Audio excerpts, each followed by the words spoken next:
One day, some Pharisees and teachers of religious law arrived from Jerusalem to see Jesus. They noticed that some of his disciples failed to follow the Jewish ritual of hand-washing before eating. The Jews, especially the Pharisees, do not eat until they have poured water over their cupped hands as required by their ancient traditions. Similarly, they don't eat anything from the market until they immerse their hands in water. This is but one of many traditions they have clung to, such as their ceremonial washing of cups, pitchers, and kettles. So the Pharisees and teachers of religious law asked him, "Why don't your disciples follow our age-old tradition? They eat without first performing the hand-washing ceremony." You hypocrites! Isaiah was right when he prophesied about you. For he wrote, "These people honor me with their lips, but their hearts are far from me. Their worship is a farce, for they teach man-made ideas as commands from God.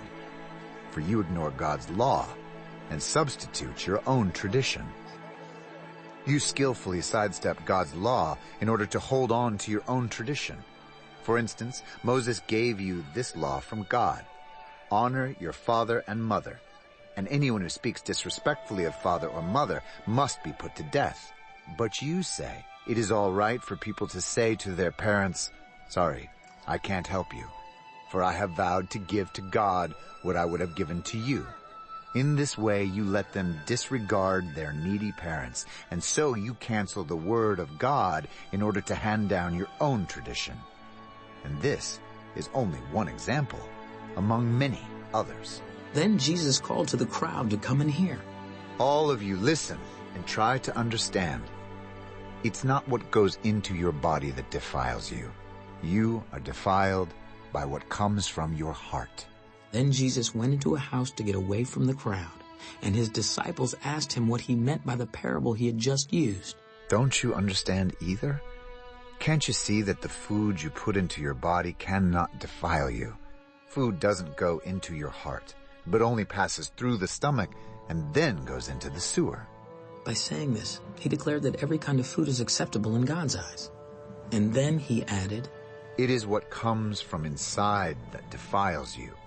For from within, out of a person's heart, come evil thoughts, sexual immorality, theft, murder, adultery, greed, wickedness, deceit, lustful desires, envy, slander, pride, and foolishness. All these vile things come from within. They are what defile you." Then Jesus left Galilee and went north to the region of Tyre. He didn't want anyone to know which house he was staying in, but he couldn't keep it a secret. Right away, a woman who had heard about him came and fell at his feet. Her little girl was possessed by an evil spirit, and she begged him to cast out the demon from her daughter. Since she was a Gentile born in Syrian Phoenicia, Jesus told her, "First I should feed the children, my own family, the Jews. It isn't right to take food from the children and throw it to the dogs." That's true, Lord. But even the dogs under the table are allowed to eat the scraps from the children's plates. Good answer. Now go home, for the demon has left your daughter. And when she arrived home, she found her little girl lying quietly in bed, and the demon was gone. Jesus left Tyre and went up to Sidon before going back to the Sea of Galilee and the region of the 10 towns. A deaf man with a speech impediment was brought to him, and the people begged Jesus to lay his hands on the man to heal him.